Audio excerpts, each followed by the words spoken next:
Hello everyone, welcome back to my channel. Today I have my friend here, Bhavya. Hello. She's from India and she's here in Mexico for the past 4 years. Yes. Yeah, she's here for the past 4 years and she's a student here. I get a lot of questions asking me how can you guys come here to Mexico on student visa. So I thought she's the right person to answer these questions. So I have few questions here and I'm going to ask her and she will help me answer those questions. I will try my best to answer whatever you ask. Thank you so much. Okay, so tell us, what are you doing here, Bhavya? I am doing my PhD in neurosciences in University Onam. It's a national autonomous university of Mexico here. Okay. In Queretaro, an institute called as Institute of Neurobiology Institute of Technology. Okay, Yeah. and Onam is there in many other states Many also, other right? states. Okay. It's like the biggest institution in Mexico or in South America. Oh, great. Okay. And how did you hear about this opportunity? Actually, this is because of my college professor. When I was in my bachelor's, almost ending my bachelor, about to graduate, he got to know that I'm interested in neurosciences. And Onam is known to be one of the top 10 or top 5, I think, right now. Is in the neuroscience field of the research. Okay. So he told me to check into it. So that's how I got an Indian? He's an Indian. He's from Hyderabad, actually. Oh, okay. I used to study in Chennai, so he's from Hyderabad. That's how he told me, like, you try this one, maybe it will help you more about what they are doing in the research. And yes, it is a excellent institution with the research. That's why I want to work it out here. And when you first heard that it is in Mexico, what was your feeling? Honestly, I have no feeling because it's like another country. But what was made me more interested was just like we have like IITs in India. We have like different it is IIT, name, but it's different states. But here it's also like that. So Onam is like that IIT combination in Mexico right now. So I felt like maybe But the advantage of here of Onam is that the main code base stated in Mexico City. Okay. So if you want to do anything of anywhere else in another states, the base starts from the Mexico City. That has been like one of the advantages for me to start looking into or progress further. Perfect. Wow. Okay. And what visa did you apply for? I applied for student visa. When I wanted to just do internship at starting. Okay. So for me, I cannot apply for business or travel visa at first. So one of my professor who I was emailing at that point of time, she recommended to apply for student visa first, so that you will know what we have to do next. Okay. That's why I opted for student visa first. But is there any other visa that you could Yes, come? if you want to come here and just to check what's going on for 6 months, apply for travel visa. Okay. But let me remind you, you need to have some money at the background because that is important. Oh. And how easy is it to get a student visa? It is easier if you have a scholarship from the institutions that you are applying for. It will get easier because if you have request documents and the money that you can earn by yourself or you can self-dependent, it's perfect. But if you don't have any self-dependent policy or if nobody's funding you technically, you need to show at least 200,000 rupees, basically in our Indian money standards, 2 lakhs or 3 lakhs in their bank accounts, to show them to the visa people. And let me tell you, they look at your faces and they might ask you for the interview of what you're going to do, what is your project, because they asked me for a 1.5 hour interview of what I'm going to do with my project in the institute. Embassy. In the institute. Okay. So they literally called to Onam, my professor, asking if you are, letting an Indian student for an internship for like 1 year or so. She was like, yes, they literally made this all the calls, information, confirming everything, and then they made me sit for an hour or 2 hours to letting know what project I am working in. This was in my Delhi, first Delhi Embassy. Delhi Embassy. Okay. I was first of all, it took me 1 month to get it because they were no dates, no? First of all, they were confused because I was going without any big scholarship, because most of the students to the Mexico who goes is with the scholarship exams. Oh. And I was the first student at that point 4 years back. I was the first student who wanted to go to Mexico just for internship. Actually, I wanted to ask you that. Did you come here on scholarship? No. No. Okay. At first, I saved up some money before I come here, and thanks to my parents, they gave me like a bank account at that time. So I gave the money back, but when I came here, but at first I showed them around like 2 lakhs of money in my bank statement, saying that from last 6 months, 2 lakhs is my constant money. So with that, because with these people, with that money gives like they can stay here for 6 months or 7 months without depending on anything else. Okay. So it is for their comfortability. That's it. Yeah, obviously. I think even for travel visa, you need to show some money. Exactly.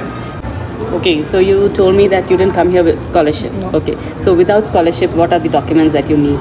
Without the scholarship, the things that they need is one, your confirmation, a literal original paper document from your professor or the institute or the requested personnel that are taking you.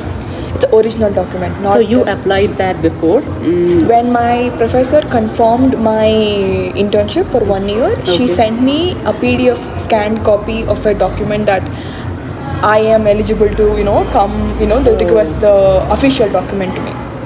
And when I submitted that, they didn't say, they were like, no, we want original document. So I had to mail that, post that official letter from Mexico to India, and I had to wait for 15 days to get that document. Okay. So for that, make sure you have like original document from the institute. Tell them to post it to you, because in the embassy sometimes some people ask original document, some people don't. It depends so on it's your luck. better. It's better you have original document in the safe side. Okay. So have the original document of that.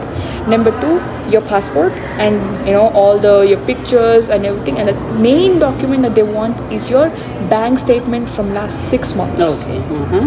And that statement has to be literally taken, I think, like 2 days or 1 day or something like that before you go to the embassy, because if you take like a week or more than a week, they'll ask you to give it to you again.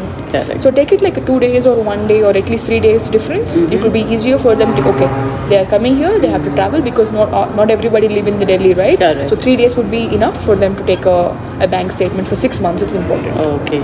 And what is the fee structure? Like, can an Indian student? It is around like 3,400, 3,000. When I was applying, it was 3,700, 3,600 Per month.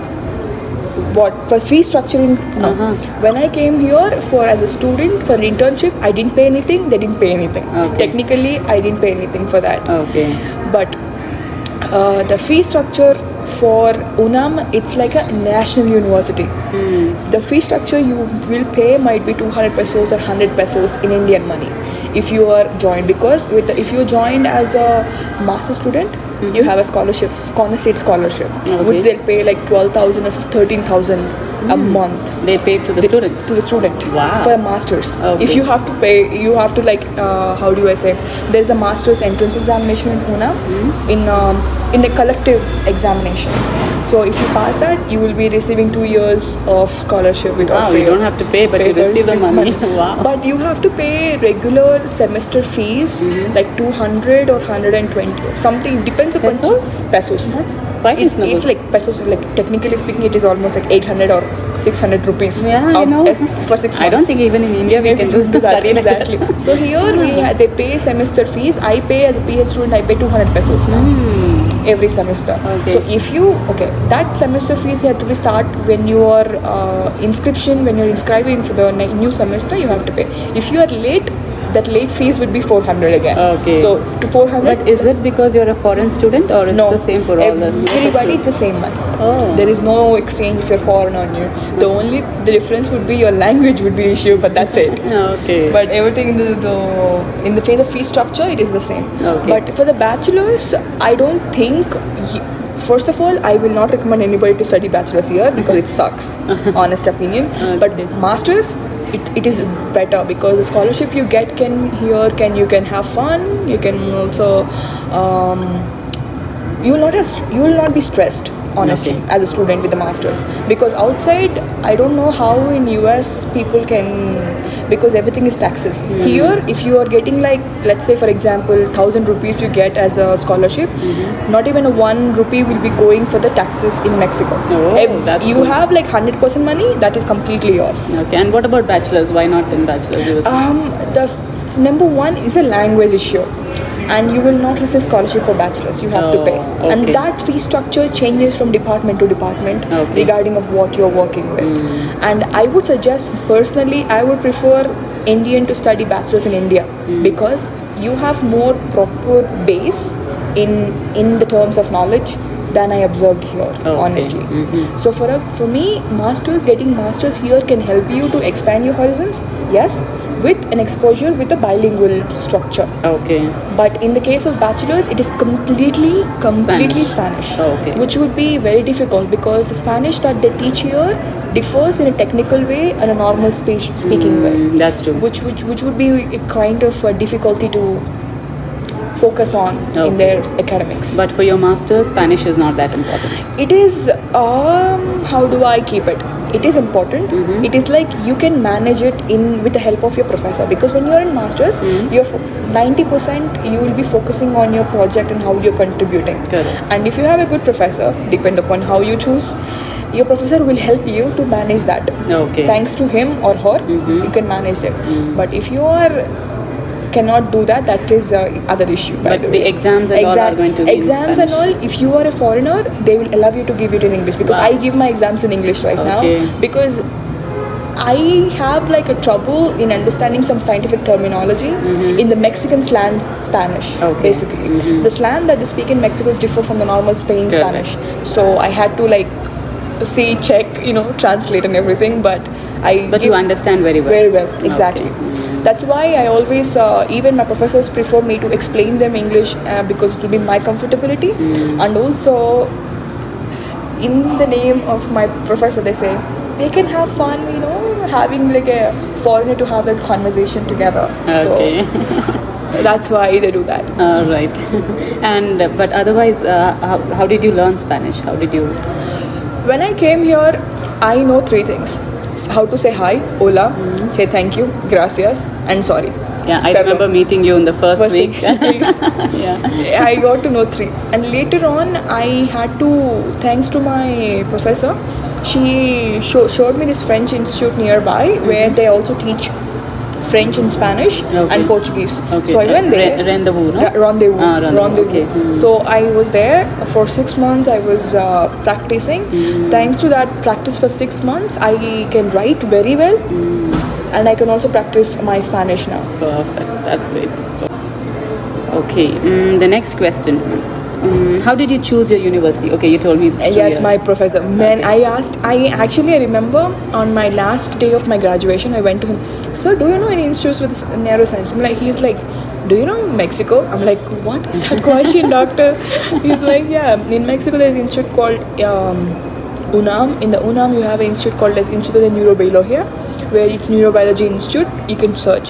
When I opened that institute, the web page, I'm like, because that institute has humongous amount of research funds, and the research what they're going on is several different fields. Okay. So it could be molecular neurobiology to the cognitive it's different branches of neurobiology. I was impressed. So I applied directly, like I literally took almost 15 days to search each and every professor's page, what they do, their papers, understand their work. After that, I chose 2 or 3. I emailed all 3, but only 1 replied. So, but did you have opportunity in other countries or only? I didn't apply. I did apply for other countries. I applied for Denmark in Copenhagen University. I got it, but in end of the day, I got an email. Almost, I was about to apply for my visa in Denmark. They cancelled my internship because internships are only for their internal student members, it seems. It's not for us. Okay. But when I came to Mexico, I was not thinking of joining into PhD. I was just wanting to learn my neurobiology, how it works, because as a bachelor student, I have no experience. So I want to learn the experience and then apply for something else. Okay. That's how I landed, and my professor was like, you know what? Keep everything aside, apply for PhD. Here, the advantage is that you can directly apply for PhD if you have amount of grades and if your grades and your points, I think, grade points are above 8 or 8.5, you are good to go for PhD. Okay. That's good. Okay. And can you work here on student visa? No. No. Any exams to be taken before? Okay. What is that? Number 1, Spanish. level should be at least A2. If you're applying for masters or PhD, level A2 is the minimum level of Spanish language you need to show to the institutes here. Oh, so you already knew a little Spanish before coming here? No. Then? I got to know while I was applying for my PhD. Okay. So every single I was like, what I have to write? Because I thought PhD is international way Correct, of, English. it's graduate doctorate degree, it's international degree that I could do. But no, I have to give TOEFL, not IELTS, not IELTS, TOEFL. I have to get above 90 points. And if you can, but my personal opinion, don't try TOEFL. There is an exam called Dominio in Onam. If you're applying for this institute Onam, they have their own personal examination called Dominio, where you pay 500 pesos. Like Indian money, it's like 1800 rupees or 2000 rupees maximum. You pay that, and the exam will be like a 10th class English examination. So you did that in India online? No, did it here. After coming to here, after 1 year, after 6 months, I had to go. I paid 500 pesos. I gave it. It was so easy. I was like, it's my 10th standard English. So I passed, and now it was easier to go. But trust me, some people fail in that exam too. But you make sure if you really wanted to like apply before, either you write TOEFLs or apply for Dominio in the institute called Onam. That is your choice though, by the way. Okay, but TOEFL, you have to do that in India? India. Or you can try it here, but it's very costly compared to India. Correct. India is very cheap compared to TOEFL here. Okay. So these are the two exams that you have to... You have to maintain. Yeah, only these two. Okay. Spanish, A2 level, and English, TOEFL above 90 points.